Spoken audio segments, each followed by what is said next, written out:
Bueno, buenas tardes. Queremos darles la bienvenida a un nuevo programa de Herencia y Coherencia, historias que cambian vida. Es un programa producido por CERVAL, Centro de Desarrollo Sistémico, y es transmitido por la radio Universidad de Chile. Hoy día nuestro invitado es Ramiro Bustamante Araya. Es profesor de Estado en Biología y Ciencias. Ha ejercido en educación básica, en educación media y universitaria. Es doctor en Ecología y actualmente trabaja en docencia e investigación en el Departamento de Ciencias Ecológicas y en el Instituto de Ecología y Biodiversidad de la Universidad de Chile. Además, él es poeta. Escribió un libro que se llama Biodécimas, un canto a la diversidad ecológica de Chile. Ramiro, muchas gracias por aceptar nuestra invitación. Es un gusto para nosotros conversar contigo. Muchas gracias, muy amable. Aquí estamos disponibles. Perfecto. Ramiro, cuando yo leo tu reseña, me surge inmediato esto de ser profesor de Estado. Ya. ¿Cómo fue que te transformaste y llegaste a ser profesor de Estado? Mira, no fue planificado realmente. Ya. Primero que nada, yo desde pequeño quise ser biólogo marino. Biólogo marino. Sí. Y mi padre me estimulaba mucho comprándome libros. Jacques Cousteau nos marcó a todos nosotros sí. por ese tiempo. Y resulta que yo quería ser biólogo marino, pero cuando postulé a la universidad, la carrera de biología marina estaba cerrada. Estoy hablando del año 1972. Ok. 1972, una época compleja. Resulta que el año 1973 vino el golpe militar. Sí. Y la carrera de biología marina se desapareció. Porque todos los profesores de biología desaparecieron. Se fueron. Huyeron. Bueno, tú sabes todo lo que pasó, el drama sabemos. de nuestro país. Entonces yo dije, bueno, ¿qué hago? No puedo estudiar biología marina. Estaba la carrera alternativa en ese momento y teníamos habían ramos en común de pedagogía en biología. Entonces yo dije, voy a estudiar pedagogía en biología. A ver qué hago de ahí en adelante. Ramiro, ¿y la biología de dónde te viene? Desde pequeño. Sí. Desde pequeño, siempre mientras mis amigos jugaban a la pelota, yo andaba mirando bichos. Mi papá me compraba microscopios y yo mirando ahí animalitos, bichitos. Siempre. Potente, sí. Siempre desde los 8 años. Chiquito, ¿Ya? Sí. Entonces me enrelé en pedagogía en biología. Afortunadamente, digamos, una parte importante de los ramos de la asignatura eran de biología, ¿no es cierto? Biología celular, ecofisiología, y por lo tanto la parte científica esta que me motivaba estaba presente, de alguna manera satisfecha. Perfecto. Y aparece después, a partir del 4º año más o menos, aparecen los ramos de educación. Okay. Y me di cuenta de que también era un aspecto que me gustaba. Entonces yo dije, bueno, aquí tengo una carrera que me dio la oportunidad de encontrar un área que yo no conocía, la educación, y por lo tanto la posibilidad de transmitir información, conocimiento, experiencia, y la investigación científica, que también teníamos que hacer una tesis. Entonces yo también me involucré en la investigación. Nunca dejé de lado las dos cosas. O sea, corrieron por carriles como distintos que se entrecruzaban, ¿no? Se entrecruzaban, claro. Y de ahí llegué a ser profesor de Estado. Mientras fui estudiante hice clases en básica. Después hice clases en educación media y estuve 8 años haciendo clases. Y fui profesor jefe. Salí de viaje de estudio con mis estudiantes. Genial. Todavía tengo contacto con mis estudiantes. ¡Qué lindo! Sí, más o menos eso. Bien. Eso fue mi motivación. Inicialmente no fue para nada planeada. Sí.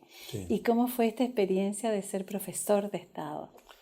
Fue muy bonita, por un lado, pero también fue muy triste, porque la realidad educativa chilena no te permite a ti desarrollar tu potencialidad. Yo era un profesor, pero que tenía una formación incipiente en ciencia y quería yo transmitir la ciencia a los estudiantes. Sí. Pero mis colegas viejos me decían, tú eres joven, me decía, ya dentro de poquitito se te va a acabar esta motivación. Entonces de a poquitito me fui desmotivando. Pero no por la educación, sino que por el entorno, el contexto educacional. Y el año 1986 se dio la oportunidad por un amigo mío que fue profesor mío, y somos amigos todavía. Él me llama por teléfono un día y me dice, tengo un proyecto y necesito que alguien me ayude a echarlo a andar. Pero tienes que venirte a Santiago. Yo estaba en Valparaíso viviendo con mi familia. ¿En Valparaíso? Sí. ¿Eres de Valparaíso? No, yo soy de Santiago, pero estudié en Valparaíso. Me quedé en Valparaíso 14 años. 14 años. ¿Sí? Y después volví a hacerme cargo de este proyecto, a ejecutarlo.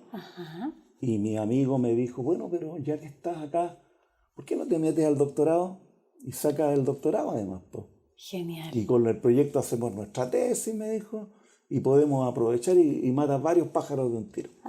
Y ahí me enrielé y ahí abandoné la educación presente, digamos, con los estudiantes. Pero nunca he abandonado mi conexión con los profesores. Perfecto. Siempre he tenido posibilidades y oportunidades para estar con los profes, hacer talleres y tratar de transmitirles, digamos, lo que uno va aprendiendo. Como mantener viva la motivación, ¿no? Sí, claro.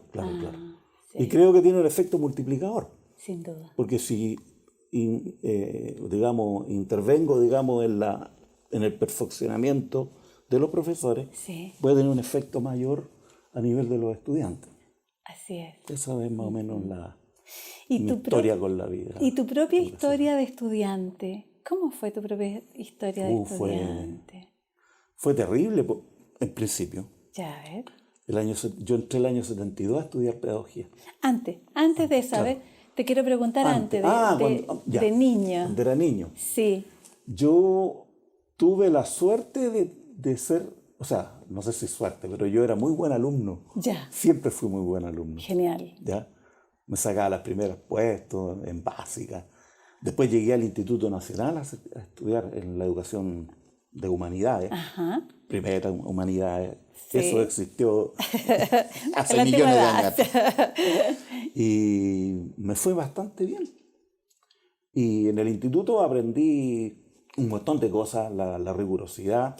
La disciplina, ¿no? Sí, pero nunca me gustó. Yo tengo 2 hijos. 2 hijos. 2 hijos. Y nunca quise meterlos al instituto.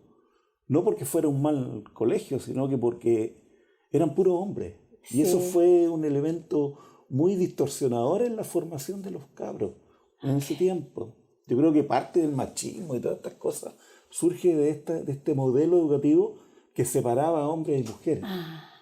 Entonces pero académicamente hablando, el instituto fue un espacio muy positivo para mí.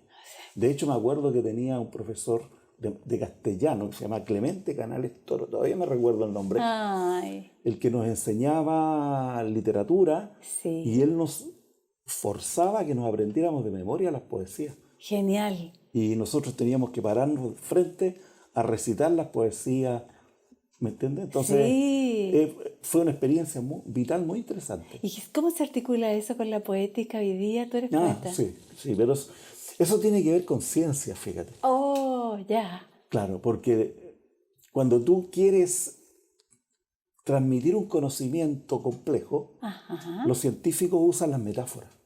Perfecto. ¿Ya? Las metáforas son estructuras literarias. Sí. Que te permiten a ti capturar un concepto en un par de frases bonitas. ¿Ya? Sí. Y entonces, en ecología, particularmente en el área en que yo trabajo, se hacen muchas metáforas. Por ejemplo, la lucha por la vida. Charles Darwin, el padre de la teoría de la selección natural, de la evolución, él era muy bueno para hacer metáforas. Y él hablaba de la lucha por la vida. Y la lucha por la vida es una metáfora. Sin duda. Y hace referencia al hecho de que en un mundo limitante en recursos, cualquier atributo que tú tengas y que te hace más eficiente en usar esos recursos va a permitir que tú sobrevivas y tengas más reproducción. Entonces, todo ese mecanismo que Charles Darwin planteó para explicar la selección natural es la captura en una metáfora que es la lucha por la vida. Genial. Entonces, eso yo te podría, hay muchas, tú te pones a estudiar ecología y te das cuenta que hay muchas metáforas. ¿Ya? El mundo es verde, por ejemplo. Hay otra metáfora muy linda que hace referencia a que los animales, los herbívoros, fíjate, los animales que comen plantas no son capaces de comérselas todas. Del 100% de producción vegetal que se produce en el año, los animales son capaces solo de consumir el 20%. Genial. Y queda un 80%. Y esos son datos. Seguro. Bueno, todo eso... Datos científicos. Claro, eso se captura en una metáfora. El mundo es verde. El mundo es verde. Sí. Entonces, bueno, las metáforas... Entonces, yo dije, a través de la metáfora, yo voy a intentar capturar y enseñar a mis estudiantes algunos conceptos que son complejos. Y por lo tanto, yo me dediqué a buscar metáforas. Y hay bastantes ecólogos muy famosos. Parece que en Europa y en Estados Unidos los científicos son bastante más relajados. Entonces ellos se dan la libertad de usar la poesía, la metáfora, para poder transmitir conceptos. ¡Qué lindo! Y resulta que yo empecé a buscarlas. Y de repente me di cuenta, bueno, pero paralelo a esto, Violeta Parra. Violeta Parra es la campeona de las décimas. Sí. Entonces yo dije, bueno, pero la verdad es que las décimas es un conjunto de metáforas. Y por ahí yo dije, voy a empezar a hacer décimas para enseñar ecología. Genial. Y por eso, digamos, el libro que tú acabas de nombrar le puse biodécimas, porque son décimas biológicas que hacen referencia a fenómenos biológicos. Genial. Y a especies, a plantas, y a procesos ecológicos que ocurren en la naturaleza. ¿Fijas? Sí. Por ahí va la cosa. Por ahí va. Y el profesor de castellano, Clemente, ¿cómo impactó en ti, en tu desarrollo, en tu historia? O sea, a mí me impresionó porque, bueno, en ese tiempo a nosotros nos enseñaban literatura española antigua, ¿ya? Muy antigua. Entonces, digamos, de la literatura del siglo XV y XVI. Entonces, había una cantidad de poesía antiguas que no se conocen y que eran muy bonitas, ¿no es cierto? Y nosotros tuvimos la oportunidad, ¿no es cierto?, de conocerlas y las aprendíamos de memoria y teníamos la obligación de recitarlas. Entonces, por ahí probable, entre paréntesis, no sé si todos los poetas, pero a mí me encanta recitar. Recitar mis poesías. Tu poesía. Sí, y generalmente, por ejemplo, en la familia, como ya saben mis familiares que yo escribo poesía, entonces me llaman y me dicen, ya Ramiro, en las reuniones, ¿qué poesías nuevas has hecho? Entonces yo, como no tengo buena memoria, las tengo en mi computador. Llevo mi computadora a todas las fiestas y reuniones sociales. Siempre va a haber un momento en que me van a pedir... Alguien diga, tu poesía, Ramiro. O sea, creo que Clemente Canales Toro fue un profesor, probablemente, debe estar muerto, ya era anciano en ese tiempo. Pero realmente me impactó. En ese sentido, en ese mensaje subliminal que me quedó ahí dando vueltas, y que de alguna manera emergió ahora que estoy viejo. Más grande. Hace 2 años. Hace 2 años atrás empecé a escribir poesía. ¡Qué lindo! Eso, no sé si eso es suficiente. No sé cómo lo vamos a incluir esto en la biodiversidad, porque perfecto. Pero ahí se nos queda. Quiero preguntarte sobre tu madre. Mi madre. Mi madre fue una mujer muy importante en la vida. Mi mamá era una persona que no era de mucho tocar, pero estaba permanentemente presente en nosotros.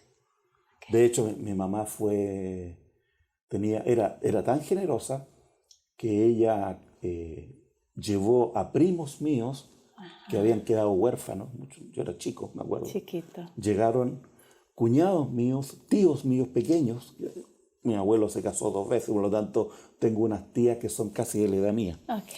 Entonces, cuando murió mi abuelo... Materno. Mi abuelo paterno. Paterno. Sí.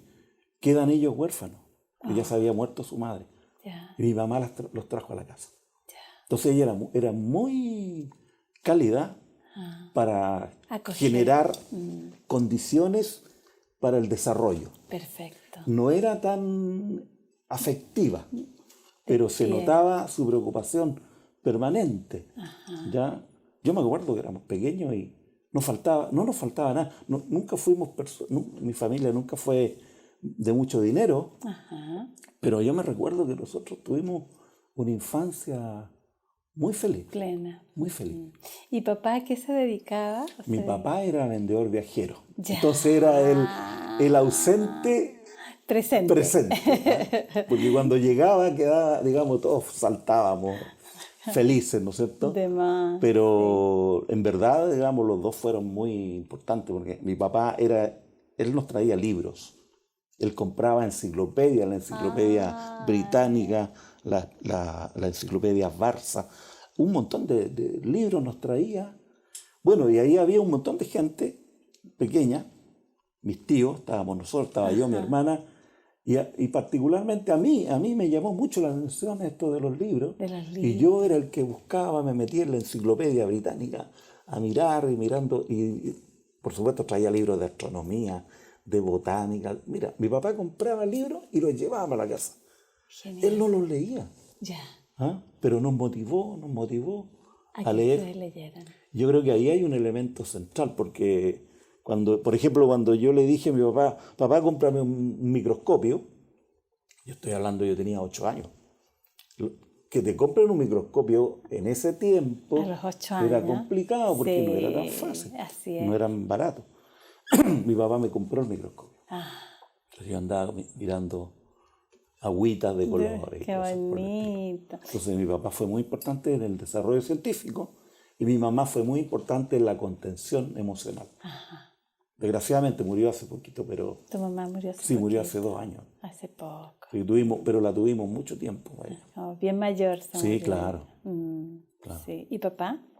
Mi papá murió a los 60 años, murió hace mucho tiempo. Desgraciadamente se perdió a sus nietos grandes ya. Sus nietos.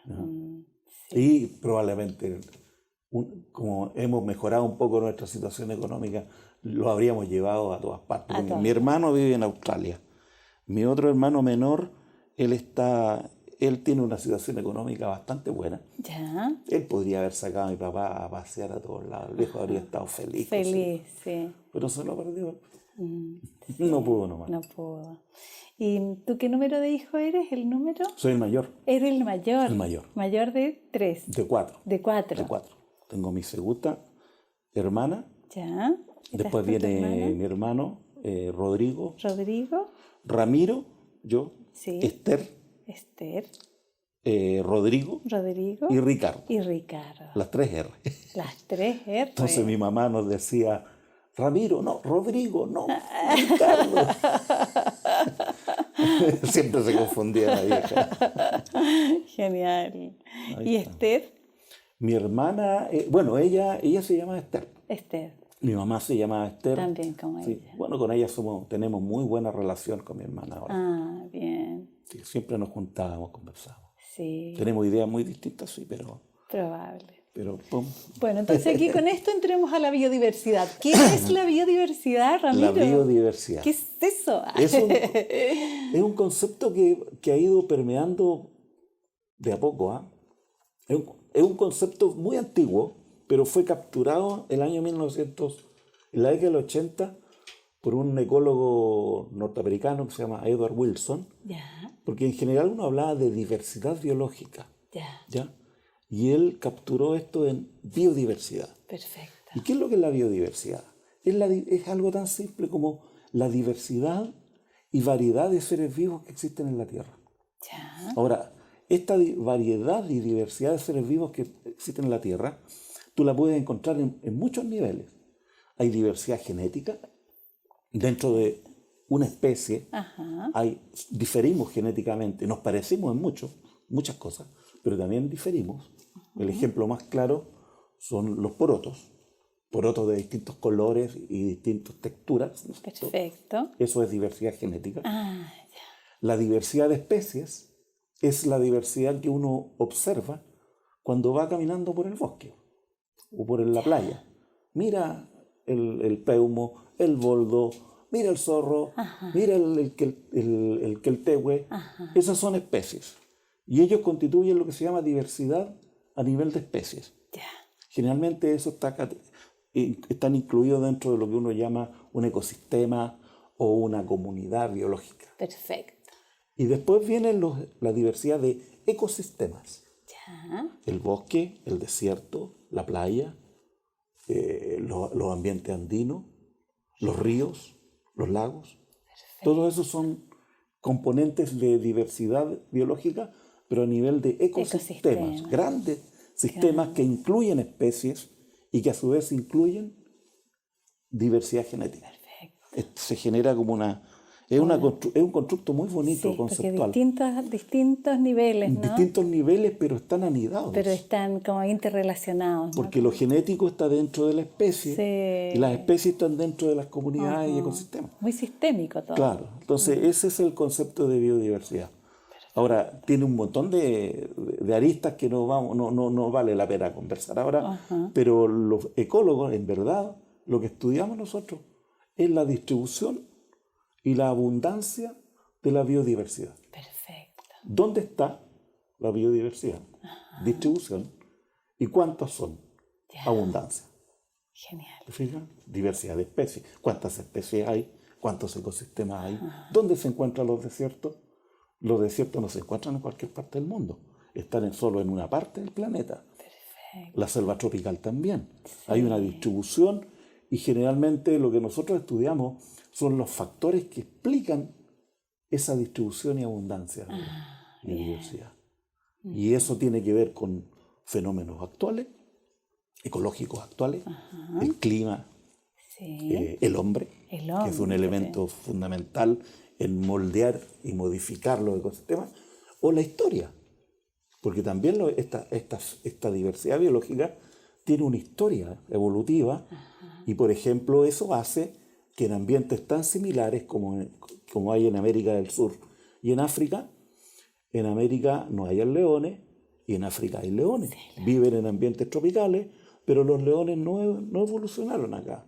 Acá evolucionaron las panteras. ¿Te fijas? Entonces hay fenómenos históricos que explican lo que hay ahora. Claro. Pero también están los factores actuales. Y el hombre es el elemento fundamental que ha cambiado y ha moldeado todos los ecosistemas actuales. Sí. Y en esa diversidad y en esa mirada, el rol del hombre, más allá de moldear, ¿cómo está definido? ¿Como perturbador? ¿Como...?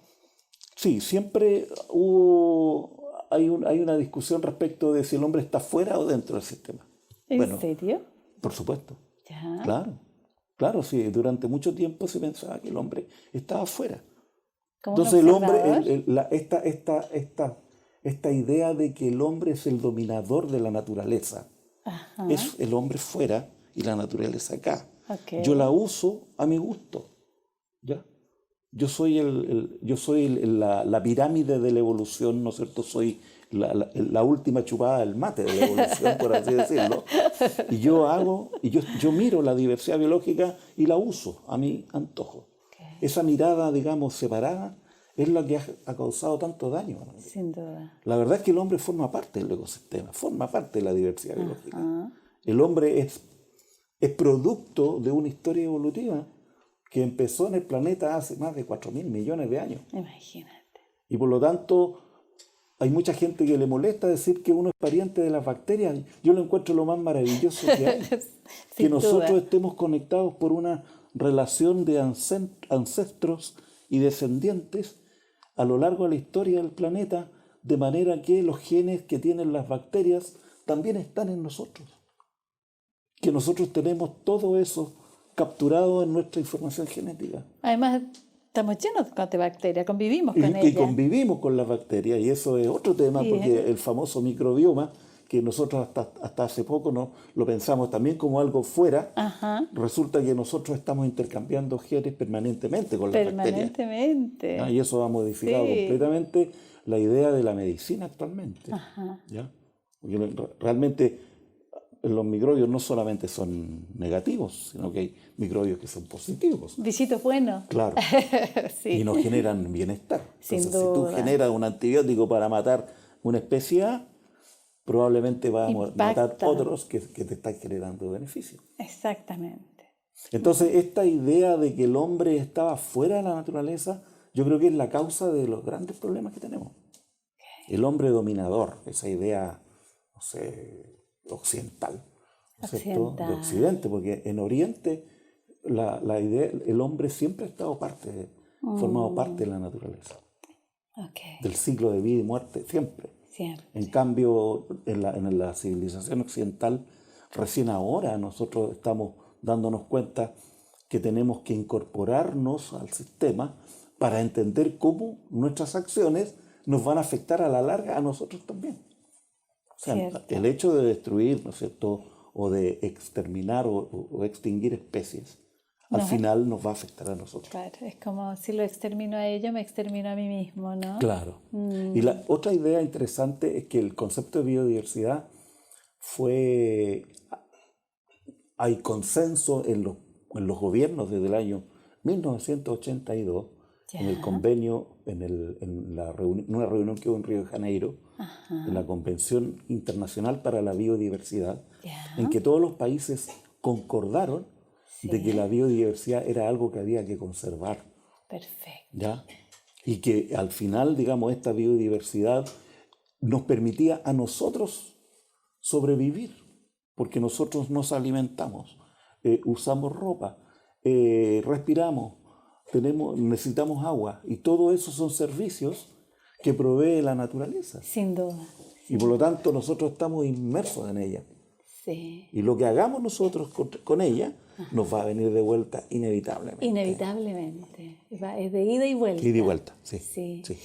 Y a propósito de esto de la biodiversidad y de los ciclos, la muerte. Interesante. ¿Cierto? Tengo una poesía de la muerte yo. Cuéntame. Tengo porque yo pienso lo siguiente, o sea, yo no soy religioso, definitivamente no soy religioso. Por lo tanto, yo no tengo esta idea de que hay algo más allá. ¿Ya? Nosotros somos producto de una historia material, ¿ya? Y en el momento, pero tiene una belleza eso, porque en el momento en que tus moléculas desaparecen, se descomponen, esas moléculas son capturadas por otros organismos. O sea, no desaparecen. No desaparecen. No desaparecen. Tú vas a aparecer en una planta o en un animal. Sí. Por lo tanto... Y en una planta, y en un animal, Y claro, ¿verdad? no eso, claro, porque tus moléculas pueden ser muchas y ayudar a muchos organismos. La idea de que nosotros, por ejemplo, esta idea occidental de que la muerte es algo malo. O sea, es muy malo y muy duro que un niño muera. Duele. Un niño muera, ¿no? Sí, duele. Pero fíjate, un anciano que ha vivido una gran parte de la vida, esa es mi opinión, Sí. uno podría perfectamente pensar que la muerte es parte de un ciclo. Es un parte de un ciclo. ¿No es cierto? Sí. Y esa persona, ¿no es cierto?, en vez de ser llorada, era ser despedida, pero con fiestas. Es lo que hacen la gente de India. Ellos, cuando muere una persona, ellos hacen una fiesta. Así como cuando nace hacen una fiesta, cuando muere también hacen una fiesta. Entonces, mi impresión es que nosotros estamos tan metidos en el sistema natural de que la vida y la muerte forman parte de lo mismo. Ahora, esto puede ser muy duro para personas que piensan que hay algo más allá. Porque dice, pero eso también es una pretensión muy arrogante del ser humano. ¿Por qué tiene que haber algo más allá? ¿Por qué? Me estoy metiendo en temas muy cabrosos, pero esa pretensión, esta claro, mirada tuya, sí. Claro, ¿por qué tiene que haber algo más allá? Somos parte de una naturaleza y la naturaleza se transforma y nuestras moléculas dan origen a otra y formarán parte de otro ciclo, de otra. biodiversidad, ¿no? Como sí, de otro por supuesto, ecosistema. y formar parte del sistema. Y formar parte del sistema, y me hago uno con la naturaleza. Por ejemplo, mira, hace 2 años atrás, cuando murió mi mamá, nosotros llevamos sus cenizas a la playa. A la playa. A una playa que queda en el norte, que se llama la playa de Chummungo. Una playa muy remota, que nosotros cuando éramos chicos alguna vez fuimos para allá. Y ella me dijo que quería que la tiráramos al mar. Al mar. Entonces partimos los 4 hermanos. Imagínate, tú querías ser biólogo marino. Imagínate, claro. Partimos los 4 hermanos. Y bueno, llegó el momento de que nos metimos al agua, y de repente veo, abro el ánfora y tiro, y se forma una nube blanca, y de repente vino una ola y te la llevo. Qué hermoso. Yo dije qué hermoso, y mi hermana dijo qué triste, porque ella estaba pensando de otra manera, pero yo lo encontré muy hermoso eso. Sí. Formó parte de ese sistema. Formó parte de ese sistema. ¿Te fijas? Sí. Qué potente, ¿eh? Sí. Entonces la muerte es parte de la vida. Claro, tú estabas pensando en el nacimiento de ella formando parte de otro sistema, y probablemente tu hermana estaba pensando en la despedida. En la despedida, claro. Sí. Claro. Sí. Ahora, esto es una racionalidad. Probablemente si yo tengo una persona que va a morir, que yo quiero mucho, probablemente yo la voy a llorar, pero la voy a llorar en un sentido diferente. Sí, en un sentido distinto. No significa que no duela, ¿no? Claro. Sí. Y en ese sentido es como esto de lo diverso en esto que tú mostrabas, como en los distintos ecosistemas, lo diverso en aquello que de pronto es como que una especie cobra una vitalidad inusual y de alguna manera coloniza al resto. ¿Cómo se explica eso, Ramiro? Eso es una de las preguntas más fundamentales de la biología. Imagínate. ¿Por qué? Piensa lo siguiente. Nosotros somos una especie biológica que se originó en África. Eso ya no hay duda. No hay duda. No hay duda. De allá venimos. De allá venimos, de África. ¿Por qué empezamos a movernos hacia Europa? ¿Por qué? ¿Qué pasó? ¿Qué pasó? Esa es una pregunta central en biología. ¿Por qué las especies se mueven? Sí. ¿Por qué no se quedan en un lugar? Y las células también se mueven, y los sujetos se mueven, y uno migra. Claro. Entonces, la migración, el moverse. Entonces, claro, los ecólogos hemos empezado a estudiar que muchas veces la disponibilidad de alimentos, de recursos, el cambio climático, el cambio de clima, hace que ciertos lugares se hagan más hostiles. Por lo tanto, los organismos no tienen, si pueden hacerlo, no tienen más remedio que moverse. Sí. ¿Ya?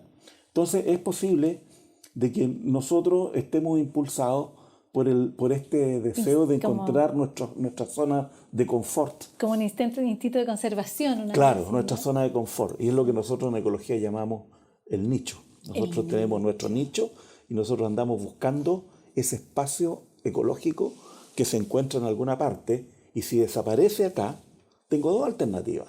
O me extingo como especie, o busco, ¿no es cierto?, ese sitio en otro lado. Okay. Entonces esa es una fuerza poderosa para el movimiento, para la migración y el movimiento de las especies.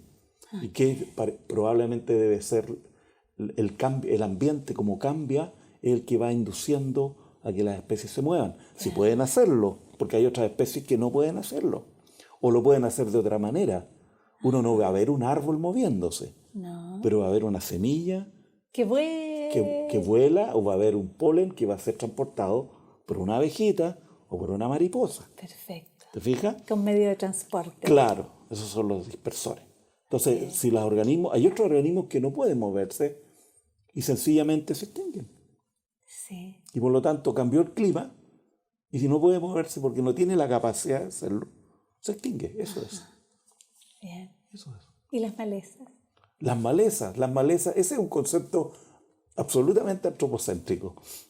Porque una maleza es una especie de planta que produce un daño económico.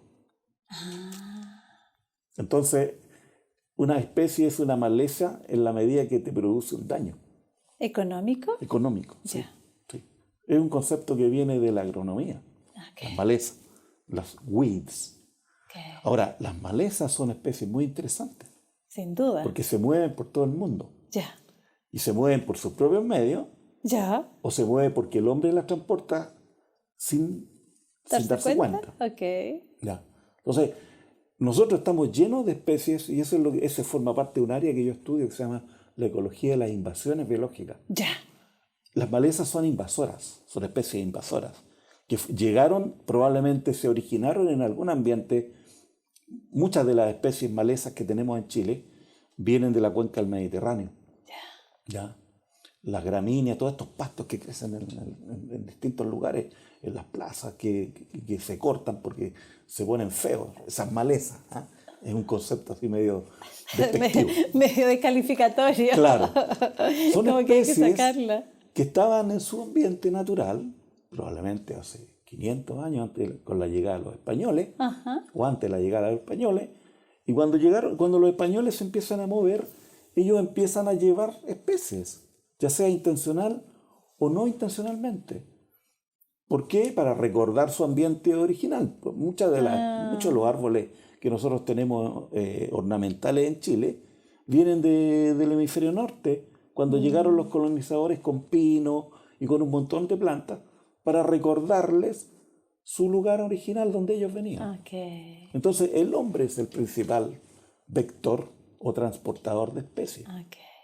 Y por lo tanto, si una especie produce daño económico o de salud también puede ser, eso también es un daño económico al final. Sí. ¿Ya? Por ejemplo, las especies que producen alergia. Ya. ¿Cómo le llaman esta? El plátano oriental. Oriental, sí. Esa es una especie que produce un efecto en la salud. Ajá. Y por lo tanto también un efecto económico. También podría ser considerado una maleza. ¿Y es externo? Es externo, viene del hemisferio norte. Ah. Lo trajeron acá probablemente hace 200, 300 años. Ya. Entonces nosotros somos los responsables de transportar nuestras propias malezas. Okay. Y las especies ahora aprovechan, toman ventaja porque hay aviones, hay barcos. O bien las bacterias que vienen en las personas, ¿no es cierto? Sí. Y en 3 días tú tienes un microbio que está en China, a los 3 días, 4 días ya está moviéndose a miles de kilómetros. Sí. ¿Y por qué lo que es considerado como maleza se multiplica rápidamente? Eso es una cosa muy interesante. Piensa lo siguiente. Cuando tú estás en un ambiente natural, en tu ambiente nativo, pensemos en una planta que vive en su ambiente original, todavía no se ha movido para ningún lado, él establece relaciones biológicas con un montón de otras especies, con competidores, hay especies con las cuales compite, hay otros animales que se la comen, ¿no es cierto? Entonces esa especie está controlada. Nosotros llamamos demográficamente regulada. Está regulada. Okay, en su natalidad, en su reproducción, etc. Ahora, imagínate, esta especie llega a un lugar donde no tiene competidores y donde no tiene depredadores todavía, o los depredadores que hay ahí no la reconocen como alimento. Entonces ya no tiene un control. Ya no hay un control demográfico. Como un control de natalidad. Por supuesto. Entonces esa especie puede prosperar. Y va a prosperar hasta que logre establecer relaciones nuevas con las especies residentes. Que los herbívoros la identifiquen como un recurso. Los animales que comen pasto son los herbívoros. O haya otra planta o animal que se enfrente con ella y compita con ella y la regula. Pero durante un tiempo las especies prosperan. Por eso se reproducen tanto. O el hombre descubra un insecticida o un herbicida que lo reduzca. ¿Sí? La mala noticia es que todo tiene que ver con hacerse cargo de las especies exóticas, una vez que se establecen en un lugar, es prácticamente imposible eliminarlas. Tienes que invertir demasiado dinero.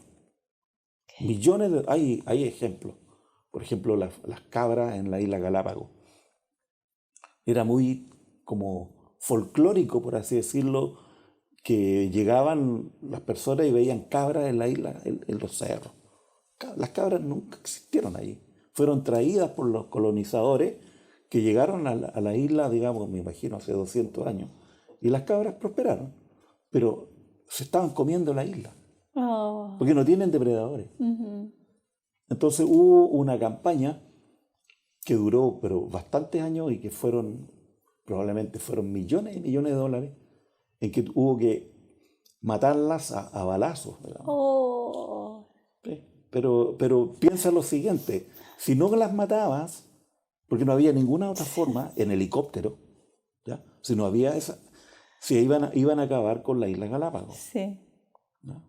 Eran una plaga. Sí.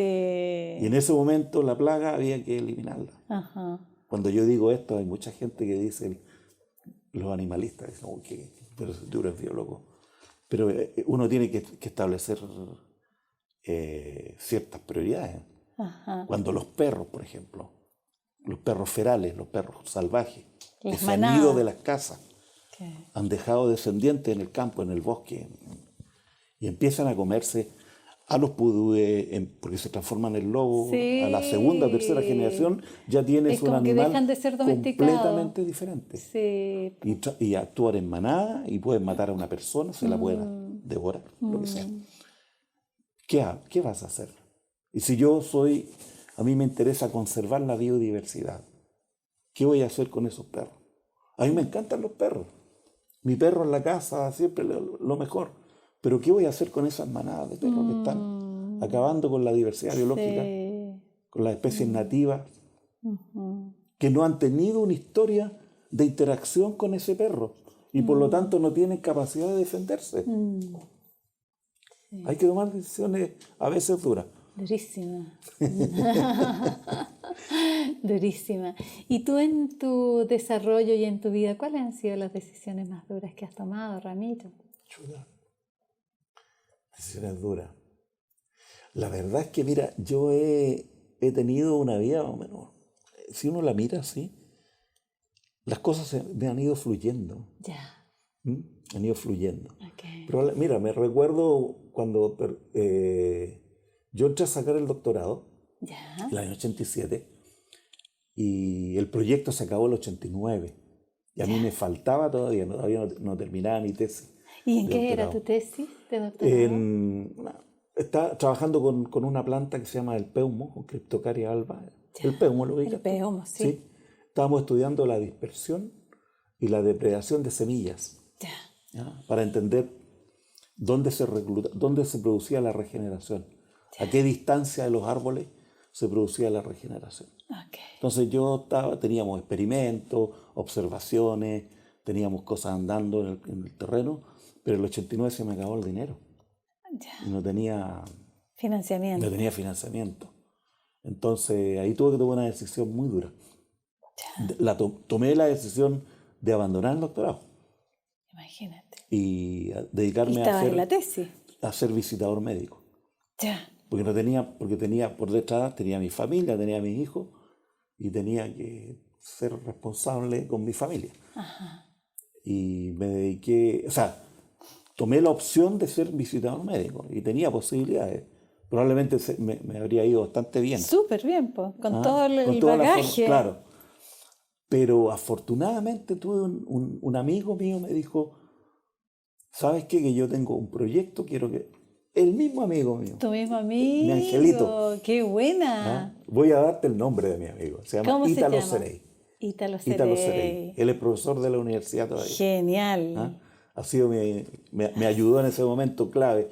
Me dijo, no seas ganso, me dijo, quédate, trabaja conmigo en un proyecto, termina tu doctorado y yo no te voy a molestar cuando necesite tu ayuda, te voy a llamar. Perfecto. Entonces fue como una beca. ¡Oh, qué buenísimo! Entonces de repente yo estaba trabajando en mi tesis, escribiendo, y de repente me llamaba un sábado a la noche, a las 10 de la noche, decía, el lunes tengo que hacer un informe, te necesito acá. Genial. Y yo partía. Y me quedaba sábado, domingo, lunes, entregamos el informe, quedaba listo. Y seguía trabajando.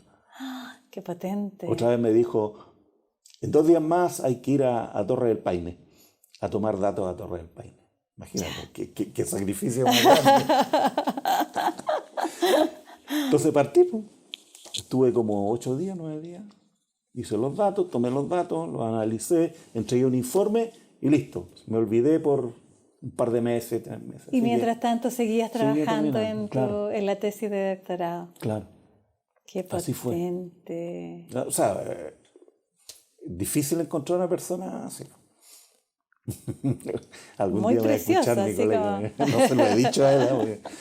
Sí, buenísimo que lo escuche, porque es como, él ha sido como una melodía sí, importante. Latente en tu vida. A propósito de las metáforas. Sí. ¿Y el amor? Bueno. El amor en la biodiversidad, así como... El amor expresado en tantas cosas. O sea, como dice Humberto Maturana, si no hay emoción, tú no haces nada. O sea, la ciencia parte de la emoción. Entonces, hay un amor implícito, digamos, en lo que yo hago, por un lado. Ajá. Pero yo sé a dónde tú vas. ¿A dónde voy? Yo no tengo idea. Sí, tú me estás hablando del amor, digamos, hacia una persona. Bueno, yo llevo 42 años casado. Imagínate. ¿Ya? Y me casé a los 24. Ajá. Entonces... gracias a ella que he podido hacer cosas, porque yo tenía 34 años, tenía 2 hijos, o sea, todavía no tenía los hijos, pero no, sí, pues tenía mis 2 hijos, estaban ya. ¿Te casaste a los 24? A los 29 me casé, a los 24 estuve 5 años sin tener hijos, ya. A los 29 años tuve el primero, a los 31 y entré a sacar el doctorado a los 34. Entonces, ¿qué mujer te permite, es decir, te dice a ti, anda a sacar el doctorado, yo me encargo de mantener la casa mientras tanto? Genial. ¿Quién hace eso? Son muy pocas, pues. O sea, en general, no, caballero, aquí tiene que poner el dinero. Entonces, bueno, hemos tenido una interacción muy, muy bonita con mi mujer. Ajá. Muy bonita. Se llama Rosana. Rosana, ella me va a escuchar porque ella me dijo que quiere tener exactamente cuándo, dónde va a ser van a dar el programa. Perfecto. No, la quiero mucho. Bien. Hemos sido partners siempre. Partners. Después, cuando ella empezó a sacar su magíster, yo le dije, deja de estudiar, yo trabajo. Como desde la reciprocidad, ¿no? Sí, claro. Sí. Ha sido muy lindo. Un precioso ecosistema. Sí, hemos generado un ambiente bastante agradable. Cierto. Y en la casa llega muchos familiares. Ajá. Parece que la casa es un lugar agradable para mucha gente. Y cálido y seguro. Uh-huh. ¿Pareció el que generaba tu mamá? Sí, claro. Bien. Claro. Sí. ¿Y la poesía? La poesía. Bueno, a ella también le he hecho poesía. Sí. ¿Cómo tomaste la opción de escribir tu libro? Bueno, como te dije, la idea de usar las décimas, primero por Violeta Parra. Violeta Parra digamos, ella se ha destacado por usar décimas en Volver a los 17, por ejemplo. Sí. Y estudiando un poquitito me di cuenta que las décimas fueron originadas en España, en el siglo XVI. Ya. Y llegaron a América y se dispersaron por América. Ajá. Hay décimas en México, en Brasil. Y la gracia que tiene la décima son 10 versos, ¿no? Con una rima muy especial, muy difícil, pero tú en 10 versos... Y muy pauteada, ¿no? Sí, así como tienes que contar una historia, tienes que hacer una presentación, un desarrollo y una conclusión. Genial. Por lo tanto, como tengo mente media científica, yo dije, aquí estoy listo, porque en ciencia tú tienes que escribir así muy ordenadamente y muy sintéticamente. Claro. Entonces, con la décima tengo la oportunidad de contar una historia, pero bonita, usando, digamos, palabras, digamos, bonitas, usando metáforas, pero muy cortita. Okay. Entonces, tú tienes la posibilidad de contar conceptos, por ejemplo. Yo lo he usado a mis estudiantes, los sorprendo de repente, porque todavía me quedan mirando así. Bueno, y acá estamos con el libro de Las biodécimas, un canto a la diversidad biológica de Chile. Rimas de Ramiro Bustamante, ilustraciones de Teli Gacitúa. Ay, quiero leer uno, ¿puedo? Ya, sí, claro. Voy a abrirlo al azar. Ya. Mira que me salió. Extinción. Es la vida y sus azares la que juega con los dados, los linajes fracasados fosilizan minerales. Es el sino de animales, de las plantas, las bacterias. La extinción es cosa seria, el ambiente es limitante. No se ajustan los mutantes a una vida de miseria. Árbol de la vida. Es el árbol de la vida la metáfora hermosa de una historia azarosa. Muchas ramas ya perdidas. Las especies producidas son producto del dolor. Al planeta dan color. Así ocupan los paisajes. Pueblan un mundo salvaje, con pasión pero con temor. ¡Ay, qué lindo! Es muy, muy bello. Ay, Ramiro, lee tú uno. Voy a leer la introducción, mi presentación. Ya. Ahí estoy yo. Ah. Yo soy un hombre de ciencia. Es mi principal vocación. Practico así mi razón con esfuerzo y con paciencia.